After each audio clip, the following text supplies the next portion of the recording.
Bonjour à tous et bienvenue dans ce nouveau numéro du 7-8 Culture.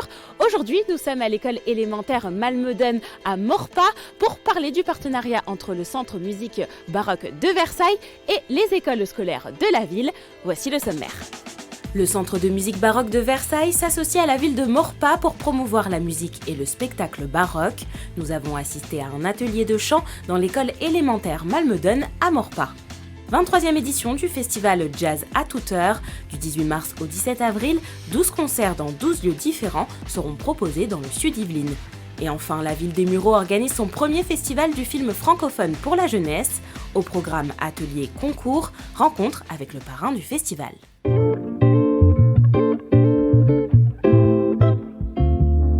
Je me trouve dans la cour de l'école élémentaire Malmöden, située à Maurepas. Ici, plusieurs classes participent au projet d'action culturelle établi entre la ville de Maurepas et le Centre de musique baroque de Versailles. Ce sont plusieurs établissements scolaires de la commune qui vont bénéficier d'un parcours artistique complet pour découvrir le spectacle et la musique baroque.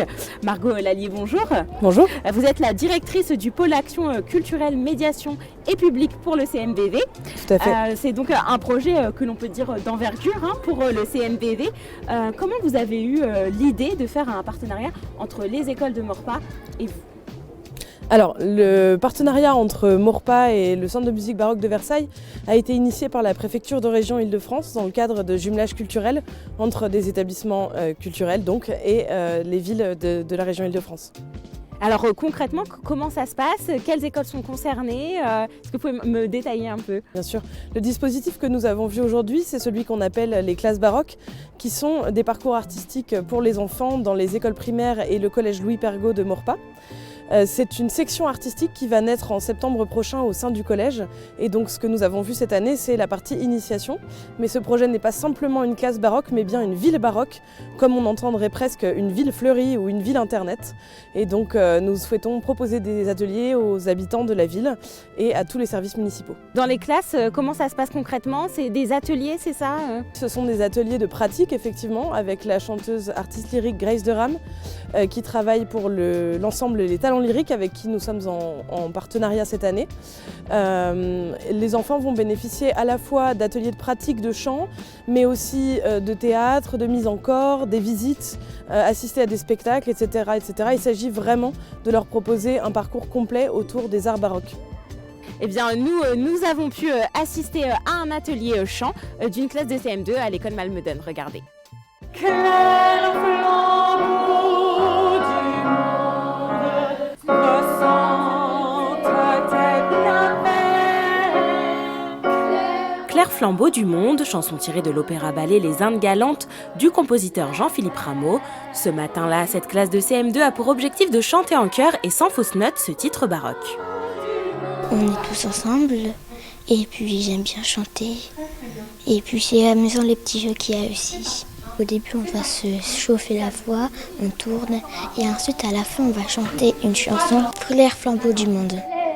C'est bien, j'aime bien le style de Louis XIV. J'aime bien la musique, c'est très relaxant. Je m'amuse bien et c'est drôle. Et on travaille très bien la voix.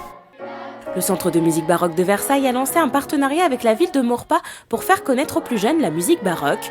Depuis septembre, ses élèves ont assisté à 4 ateliers de chant, mais aussi de conscience du corps, un parcours artistique complet. Cette chanteuse lyrique anime le cours. Je pense que c'est vraiment un bon début. Je trouve qu'il y a beaucoup d'énergie, qu'il y a beaucoup de plaisir à découvrir leur voix. Ce que je trouve super là-dedans, c'est qu'ils découvrent ça avec tout leur être, avec tout leur corps. Et il y a une ouverture qui est formidable. Beaucoup d'enfants ne connaissent pas l'univers baroque. Le but pour le CMBV et les écoles, accompagner et former les élèves à la diversité des genres musicaux. Le baroque, oui, pour la plupart, c'était inconnu pour eux. Ça leur fait découvrir de la musique autre que celle qu'ils écoutent à la maison ou entre copains. Et donc, ça permet aussi d'avoir des repères dans la musique classique, quel compositeur, dans quel but on écrivait tel ou tel morceau. Après cette initiation, les élèves qui partiront au collège Louis Pergaud se réuniront en section artistique dès la 5e, au programme chant, danse, décor et mise en scène.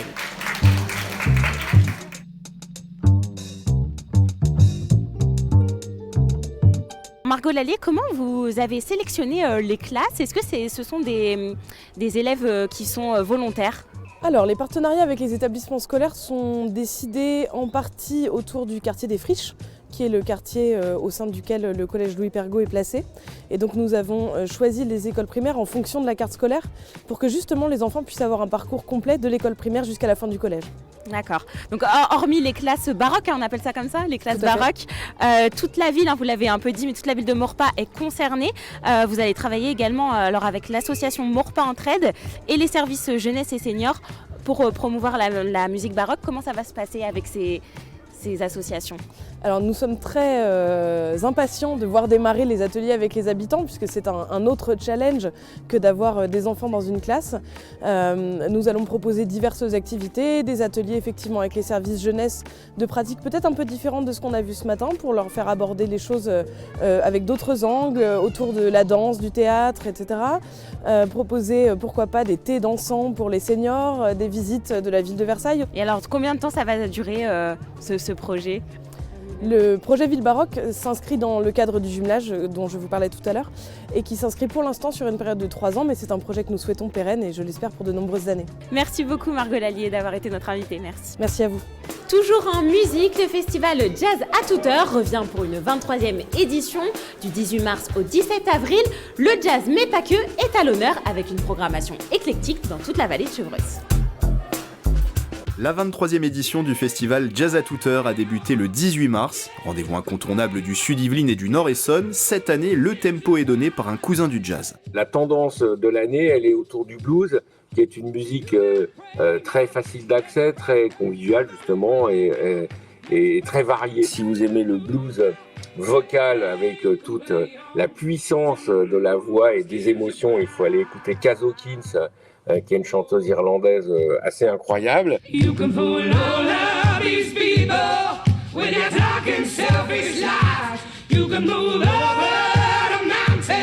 Enfin, si vous aimez le blues qui déménage, il faudra écouter Super Down Home.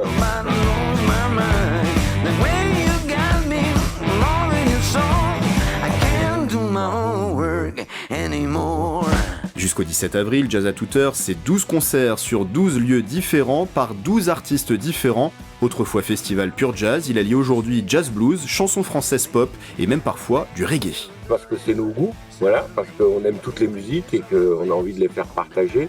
Quand on fait la programmation d'un festival, on fait partager ses passions. C'est surtout des préférences pour les artistes, c'est surtout des coups de cœur pour les artistes. Autre axe de l'événement, la découverte de nouveaux talents. Cette année, l'une des étoiles montantes vient tout droit de l'autre côté de l'Atlantique. On parie sur Samara Joy, artiste américaine qui viendra des États-Unis pour le festival, qui est une chanteuse avec une voix absolument incroyable. À mon avis, elle arrivera au niveau d'Ella Fitzgerald et j'ai pas l'habitude de dire ça. Sometimes I wonder why I spend. Pour voir la prodige du jazz vocal, rendez-vous le 16 avril à Bullion. Le reste de la programmation du festival est à retrouver sur le site jazzatouteur.com. La ville des Mureaux lance son premier festival du film francophone pour la jeunesse du 29 mars au 3 avril. Une sélection de films est proposée au jeune public. Au programme, un concours de court-métrage ou encore atelier de doublage de voix. Nous avons rencontré le parrain de cette édition. C'est un honneur, c'est un véritable honneur de voir son nom, ses photos, les affiches de mes films. Cinéaste au Canada, Ecclésiaste Lemba est de retour sur ses terres natales. Enfant de la ville des Mureaux, il revient pour la projection de 2 de ses films. Le dernier, un documentaire Voyage vers mes racines, tourné en République démocratique du Congo, d'où il est originaire.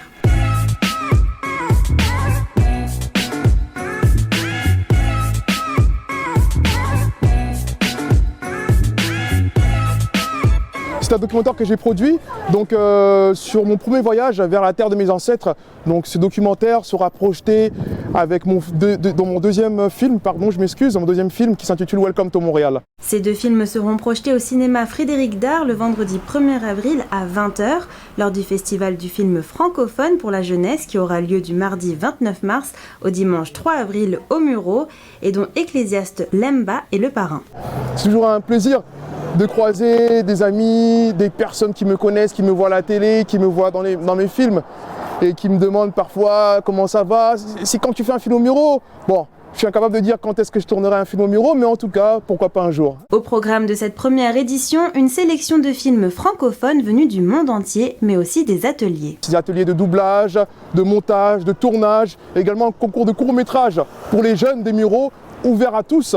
Donc je pense que ça sera l'occasion de fêter le 7e art dans cette ville des Mureaux. C'est une ville dynamique, jeune. Le concours de court-métrage est gratuit, ouvert à tous et sans limite d'âge. Samedi 2 avril à 20h45, l'ensemble des courts-métrages sera visible au cinéma Frédéric Dard, suivi d'une remise de prix. Et c'est la fin de ce 7-8 Culture. Merci de nous avoir suivis. Rendez-vous la semaine prochaine dans un autre lieu culturel yvelinois. Bonne soirée sur TV78.